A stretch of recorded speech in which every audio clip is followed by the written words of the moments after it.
So yes, Ubisoft just revealed a ton of brand new gameplay for Beyond Good and Evil 2. This game looks freaking awesome. I'm totally hyped for it because it looks so different. It's basically an open universe game with multiple planets, but in this new gameplay, they showed off just that. You know, the big universe, the worlds that you will be able to explore, just kind of like a tease here. And to me, it really looks like almost like Fifth Element as well. But they also showed off customization and then the dogfighting, so some action gameplay in here, showcasing some of the action you can have in the skies. And then also the third-person perspective when you're just roaming around on the ground on surface level, and then you'll get to see some of the co-op action in the game too. But yeah, I wanted you guys to sit back, relax, and enjoy the presentation by Ubisoft. So sit back, grab that popcorn, and enjoy. Beyond Good and Evil 2 is massive, and traversing its open star system is completely seamless whether you're on foot, in vehicles, or in space. You play as a customizable space pirate captain who carries a sword, a gun, and a jetpack as basic equipment. Your character and weapons can also be enhanced with augments, which grant special abilities and let you experiment with different effects in combat. Trapping foes in a time-slowing bubble, for example, or freezing them in place with chained electricity. Enemies can also use augments, like these scientists who can heal their soldier buddies with augmented bullets, so you'll want to get a close look at who's carrying what and plan your strategy accordingly. In order to see what your enemies have equipped, you'll need your spyglass, which displays the stats, skills, and augments of other characters, as well as revealing more details about locations and points of interest, even from space. It's a key part of recruiting, too. Take a close look at an NPC with your spyglass, and you'll see if they have any skills worth adding to your space pirate crew. Of course, your crew isn't the only company you can bring along. Beyond Good and Evil 2 is an online game, and while you can play solo, co-op buddies can jump in or out at any time. You won't be tethered together either, and if you want to wander off and explore while another player does their own thing, you're free to do so. Welcome to Ganesha City, a dense, vertically built metropolis where the rich live at the top and the poor huddle in shanty towns built into the sides of the city's foundations. It's sprawling and richly detailed, and it's just one small corner of a moon called Soma, itself just a small piece of Beyond Good and Evil 2's gigantic open world. It's also built for aerial exploration, so in addition to your jetpack, you'll have access to a wide selection of flying vehicles. Any vehicle you see can be commandeered and driven, and they can all tune in to Radio Cheetah, a station by space pirates for space pirates. You'll also be able to fully customize your own rides, swapping out modules, wings, engines, equipment, and cosmetic options to tailor your machines to look good and hold their own in a fight. You'll need special equipment or skills to take on larger vessels, but your fighter ships are agile, able to execute barrel rolls, lock onto targets with homing missiles, and dogfight with police if you inadvertently break some city law like flying too close to a major tourist attraction or robbing a bank. And like your weapons, ships can be equipped with augments, enabling you to do things like firing healing missiles at your co-op partners. Your ships are also capable of hitting extreme speeds, covering thousands of kilometers in a matter of seconds. This is essential for getting around planets in a hurry, as well as for flying out into orbit to rendezvous with your mothership, a huge vessel that serves as your home base. Even out here in orbit, you can seamlessly transition from piloting a ship to spacewalking with a nano spacesuit to protect you from the vacuum. Popping out of the cockpit and into the cold abyss of space allows you to use your spyglass to investigate a planet, peering down at treasure-hiding geoglyphs, cities, and settlements, all of which are still buzzing with activity far below you, enabling your co-op partner to explore and interact normally with city life even when you're this far apart. Alternately, you can switch over to the Universe map, a fully 3D rendering of System 3 that can be zoomed in and out to give you an overview of everything from close-ups of a planet's surface to the continuously orbiting layout of the entire system. For more, watch the full Beyond Good and Evil 2 livestream linked in the description below, and to find out more as it develops, be sure to subscribe to this channel and visit us at news.ubisoft.com. Hello everyone, hello Space Monkeys. Hello. Hello BG&E fans, my name is Guillaume Brunier, I'm senior producer on BG&E 2, and I'm here with Emile Morel, Associate Creative Director. We are going to show you in a few moments our E3 2018 demo for the first time. We're very excited to share this with you guys. Here with us are Audrey, our level design director. She's going to be playing the demo for us, and she's joined by Johan, our lead QC. He's going to also be playing the game with us. Just before we start, this is an early build. As I said, we're very excited to share it with you, but consider everything you see as a work in progress, of course. So this is our E3 2018 demo. This is the version in which we added a lot of contribution from the community, but we'll see that in a few moments. So press the button, guys. Okay, so as I was saying, at E3 this year, we announced with Joseph Gordon-Levitt, we announced a partnership with Hit Record where our fans and everybody around the world can contribute to assets, art assets, music assets on the game. And Emile, since you worked a lot on this. We've been super happy with the result that we got from this collaboration, and we received a lot of assets, some graphical elements, some sound elements. And here you have a very good example of one of those elements that we integrated in this version of the demo. It's what we call the Moksha's Gate. It's actually a drawing that is been made by hybrids, who actually, for them, Moksha is very important. It's a legend, it's a myth, it's this mysterious gate floating in space, and they hope that one day they will be able to cross through that gate to maybe reach a safe haven. So hybrids who are considered, as slaves in this world actually dream about moksha, and they like to draw it on the walls, like you see on this image. And here. so this image has been made by the community. By the community, and yes. And we're going to see more of them. More example of that in the demo. Okay. Exactly. Yeah. Okay, so BG&E 2 is an online action-adventure RPG that you can play alone or with your friends in co-op. And by the way, you can join in, join out anytime during the adventure so that you team up with your friends. Here, the demo today is going to be 2 players. So Johan, who just joined, is playing hybrid monkey character that he completely customized, choose at the beginning of the game. Right? You choose your character at the beginning of the game, like any RPG, and you customize it with a weapon, with gear, etc. And Audrey is playing this female character that she also customized, and she customized it so that she looks like Shani in the she can look trailers. like Shani, exactly. So everyone is playing their own character. That's very important for us, right? You choose your character and you create your own character and your own path. Well, we can start progressing through this room. Maybe you can. So give a bit of context about where the characters are at this point. So we are on the planet Soma, which is one of the main planets in the game, and more specifically, we are in Ganesha City, the city that we saw in our first trailer. And our 2 characters here, I've heard about some hybrids trafficking, some weird experiments taking place in this old abandoned temple. So at this moment they are exploring this temple to discover some mysteries, and they actually don't know what they are going to find in this temple. We can easily imagine that they gathered information through their investigation, through their previous adventures, and they led to that place, but they don't exactly know what's going on. To happen, exactly.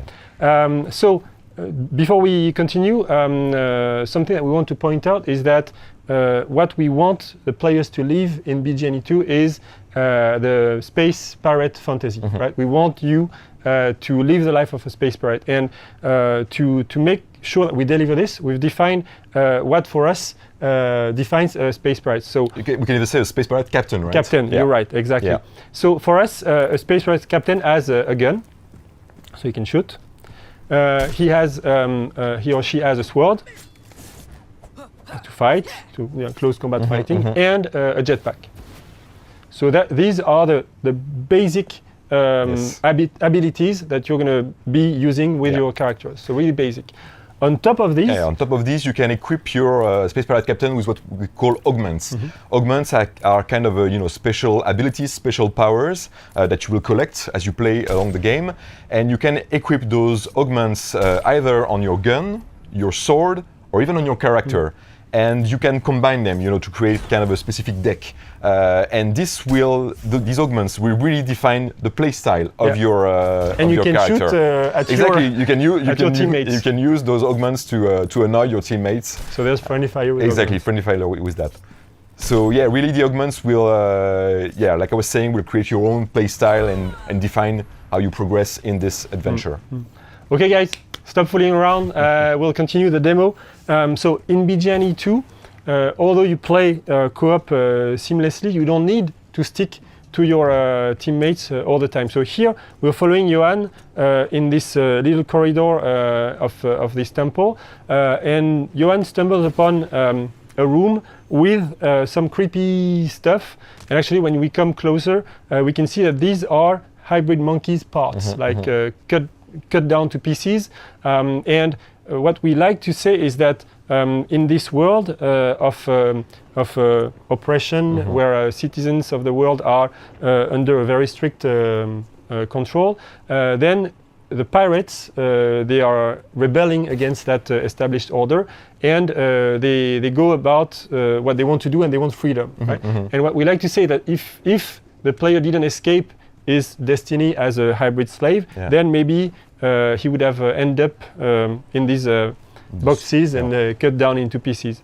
So that's to give a bit of context about the world we're living. So we're back on Audrey, who's playing the female character. Yeah, and she's arriving in this kind of creepy room where we have those scientists making some weird experiments, and she's going to use another specific equipment of the space pirates in our game. It's of course the spyglass. The spyglass allows you to scan your environment, scan also enemies, characters, and here Audrey is scanning those creepy scientists, and she sees that they are also equipped with specific augments. It's very important to say that augments can also be equipped on enemies and can totally change the way they will fight against you. One thing that's very key for us, and we need to repeat it again, it's enemies have the same abilities as the player. Exactly. So depending on the augments that the enemies are equipped with, they will behave totally in different ways, and you have to adapt your the way you fight them according to what they're equipped with.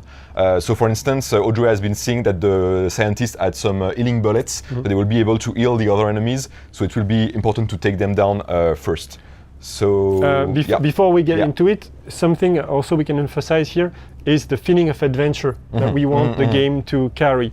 We've got some progression, we've got some mystery, we've got some weird stuff happening, and then we can start the fight. Yeah, let's see how these guys handle the fight.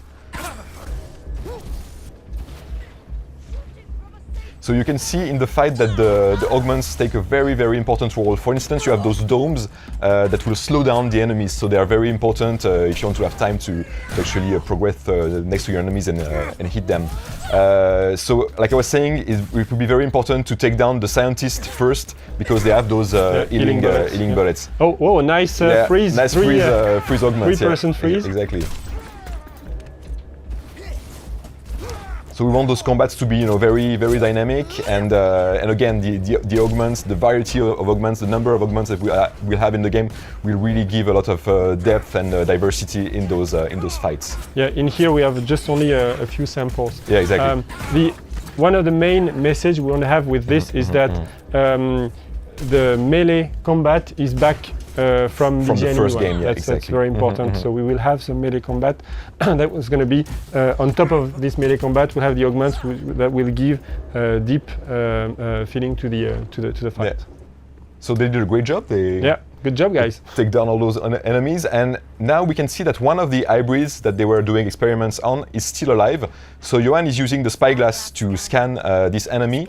And with the spyglass, we see that this hybrid on the table is equipped is actually a mechanic. He has the skill of a mechanic, and this will be also a very, very important element of the game. You will be able to recruit crew members, because you're a space pirate captain, so you will have, of course, a ship, even several ships, and you will have a crew. And it will be important to gather the right crew members for your progressions. We're not saying too many things about this right now, but keep in mind that this is very important for the progression of the players in this game. Yeah, I said earlier that as a pirate captain, you have a gun, a sword, and a jetpack. Then you have a ship and a crew as well. That's very important for us. And we will see the ship actually in a few seconds. Well, now we're going to go out of the of this small temple, and so just for the purpose of the demo, we placed conveniently these vehicles here. But the main thing is that whatever you see in the game, whatever vehicle you see, you can drive it, right? So now we're going to go out of the of this building, as I said, into the city. And this city is Ganesha City. So this is the city that we that you saw in the trailers, and it's now in game. It's a very good job from the team to have built this city in game. Here, as I said earlier, you don't need to stick to your partner when you play the game, whether you're in a small place or in the city. So Johan went do other business while we're following Audrey, who's gonna give us a tour of the city.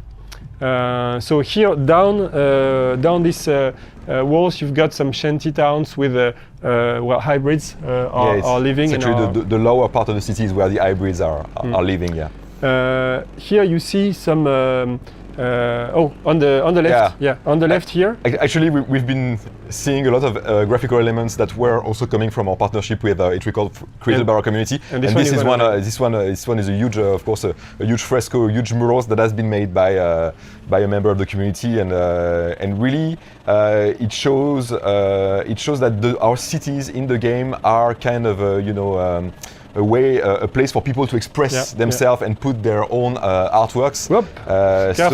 So you can expect a lot of places like that in the cities where huge artworks will be displayed, and artworks created by our community, which is really something unique.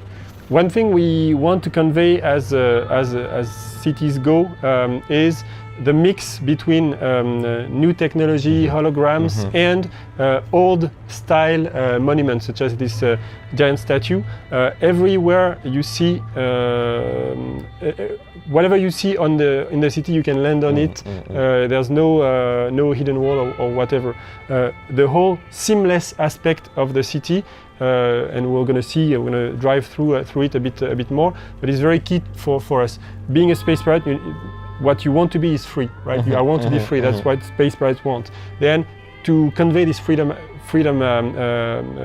feeling, we have this seamless navigation through the city, and we'll see beyond. Here, you can see the traffic in the city being dense with the spyglass. Audrey can scan every entity here. So here, a police station. You can see close to the police station that there are a police ship, a big frigate, many traffic vehicles that you can scan, that you can drive, you can steal. So this is a delivery spaceship. This is a temple, for example. We have some banks over here. So if you need some money, you can go and make some heist, for example, or just go and withdraw some money. And once you have the money, you can go and buy some new stuff, gear, augments, weapons in these shops. It's important to say that a huge city like Ganesha City is, of course, full of opportunities for space pirates. You can choose to attack those places, but you need to beware of the police. So Audrey is going to take another flying motorbike, and we're going to continue the tour of the city. So Audrey is going to drive through Main Street, Ganesha City.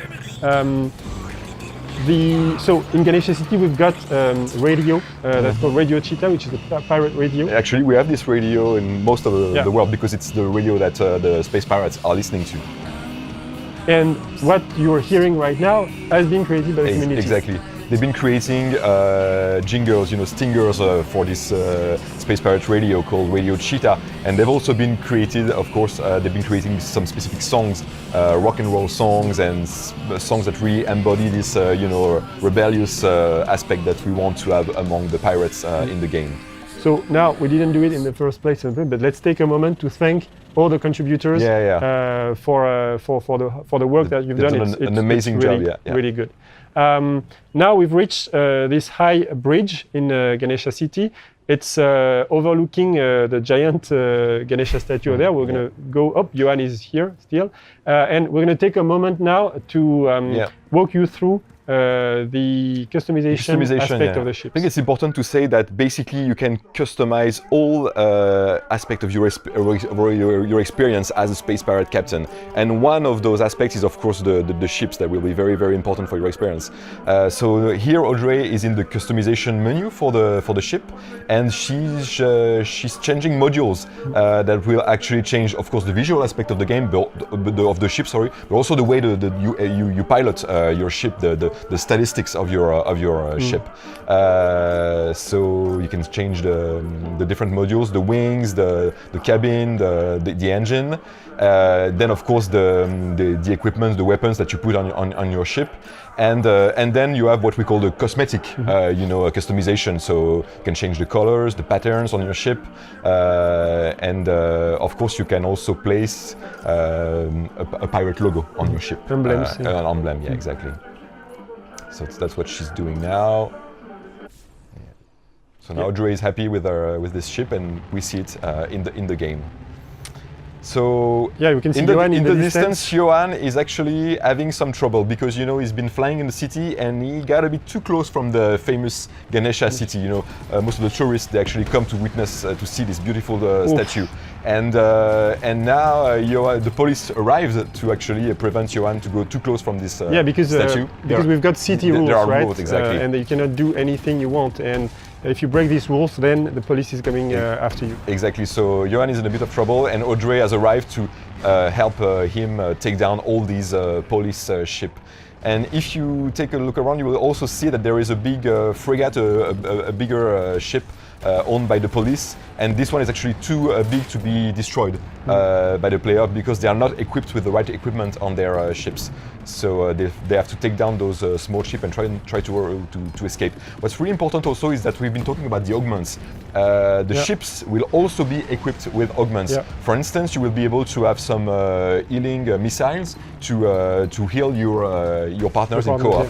Yeah. Exactly. So this will also give a lot of depth with those spaceship battles. And here we're seeing an example of a dogfight, of course, but you also have to imagine that you will have much more bigger, battles involving motherships. Yeah. We will see a mothership later, and you have to imagine that you will be able to fight also with those motherships. Can you guys go close to the big statue so that we can see just the size of it? Yeah, it's huge. Wow. Thank you see very the detail much. On the statue. Nice. It's amazing. Yeah. So now that this fight against the police is come to an end, they are not going to attack the big frigate because they don't have the skill set yet. Destroy it yet. Yeah. So what we're going to do is earlier in the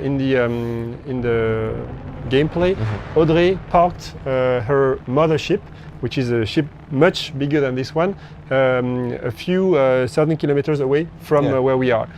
So we're going to go there, and don't worry, it's going to take no time because we are at very, very big speeds. Whoops, nice. So we're going to fly over Ganesha City. So that's the streets where we were just in before, and they are still here bustling with life as we depart. Here we're going to go up the atmosphere in the direction of Audrey's ship, and here that's the moment that's very important for me, and I like to do it. I want to remind everybody watching that a few minutes ago, maybe 10 minutes ago, we were inside a small temple fighting some weird scientists and in close quarter combat. Then we hopped on a motorbike, flew through the city, through the traffic, had a fight with the police of the city over the Ganesha statue, and now we are a few thousand kilometers away, like this, in no time. And that seamless transition between different scales is what makes BG&E so special. On top of these scales, we've got systems that are crossing each other, right? We've got the police, we've got the ship system, we've got everything that's coming together in the same shard of gameplay. That's really what we want to point out, and that's what we think BG&E 2 is going to be very special to play. And things are still running in real time. It's important to say that, like you were saying, the city is still active. Exactly. And everything is still running. And the planet below is there. We can go anywhere on the planet. We can even go to other planets. So here, Audrey is going to get out of the spaceship. On the character, you see a small shield effect that's very work in progress. It's going to be better looking, sir. But for the consistency of the world, we wanted to make sure that you can get out of your spaceship without dying from the lack of air. So there's some kind of nano suit or something like this to allow you to be outside of your ship, even if there's no air to breathe. And on the planet, we can see another good example of actually creations from our community via Hit Record. These creations are mysterious geoglyph. So this is a monkey, of course, and those geoglyphs will be actually, some of them actually will be some hints for some treasures, hidden on the planet. So you will be seeing those geoglyphs as you fly in space, on the planet, and you will have to go closer to the ground to actually find where a treasure could be hidden near those mysterious geoglyphs.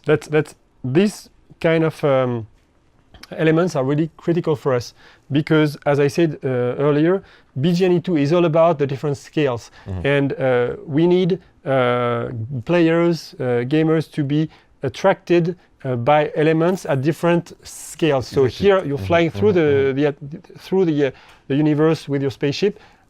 At the scale of the city, at the scale of the planet, you will be attracted by this giant stuff, and you will be attracted to go and to see what's at the tip of the tail, and maybe you'll find a dungeon, or maybe you'll find a village, or whatever. If Audrey, if you want to look down at Ganesha City with your spyglass, so here we can have the information is Ganesha City. Yeah, we can even see the statue. It's very small, but it's still there. It's here. The big Ganesha statue is here. So it's still rendered by the engine, Voyager engine, the engine that we're making for this game. Look, it's still here, and Johan could be in the city as we look down at it from this distance. There are other cities that you can have information on, and if we, that's fine. Oh, thank you, Audrey. So now it's what we want to show here is our universe map. Universe map, right? exactly. Universe map. So the specificity is that this is not a 2D image. This is the 3D rendering of the planet. So what we're showing here is actually the same geoglyph that we showed in the first place. You can see Ganesha City. You can see we've added for your convenience a lot of icons to show you where you've been, icons to show you where you haven't been. If we zoom back, we see that Ganesha City is actually at the tip of a continent that is looking like India. If we go on the other side of the planet, yes, thank you, Audrey. We see that this part of the planet is much less, it's much more hostile. And if you want to give some it's actually, some it comes from the very specific ecosystem that we have on Soma. Soma is actually a moon rotating around a gas giant, and one side of the planet, the side where Ganesha City is always turned toward this gas giant, so protected by this huge planet, and this side here is always turned toward space. So it's frequently bombarded with huge meteorite showers, breaking the ground of the planet and creating these huge craters, basically. So if you want to zoom back, Audrey, again, here we have the planet scale, so we can still see we are in the universe map. We can zoom back again. So this is the Deus subsystem scale. You can see Deus, the big gas giant, Soma, the planet where we were, and Chandra, who is the another location for us. And we can zoom back again, and that's System 3, and the different locations that we have in System 3. And of course, at the center of System 3, there is a sun, an equivalent of the sun, and this is what creates our day and night cycle in the game. You're right. We haven't specifically created this day and night cycle. It's just the fact that planets are rotating in real time around the sun that creates our day and night cycle in the game. If you want to come back to the player's view, thank you, in no time. Thank you very much. Now, Johan is still around, I think. Yes, he is. We can see him. And as I said in the first place in the demo, you don't need to stick together at the very small. You play co-op, right? You don't need to stick together in a dungeon. You don't need to stick together in a city, but you don't even need to stick together in the universe. So you're still in the same game universe, but you can go away from your partners and join back again when you need to. So here, Johan has started to leave the atmosphere of Soma, and as you saw, as soon as Johan left the atmosphere, the fire and flame effect on the air friction. The air friction is not there anymore. So now the speeds that Johan can reach are really limitless, actually. Exactly. So that's what we wanted to share with you today. It was really a pleasure to comment this demo. Stay tuned for more. I'm going to want to wrap things up, saying that what we are trying to do with BG&E 2, as we said, we want you to live the fantasy of a space pirate, your space pirate, your own space pirate. We want this to be a completely seamless experience where you can go wherever you want, whenever you want, and to play with all the system that we have implemented in the game. And in the end, we want to make Ubisoft their own space opera. That's what drives us. Yeah. So stay tuned for more. We hope you enjoyed the demo. Thanks, the demoist. Thank you very much, and see you soon. Thank you.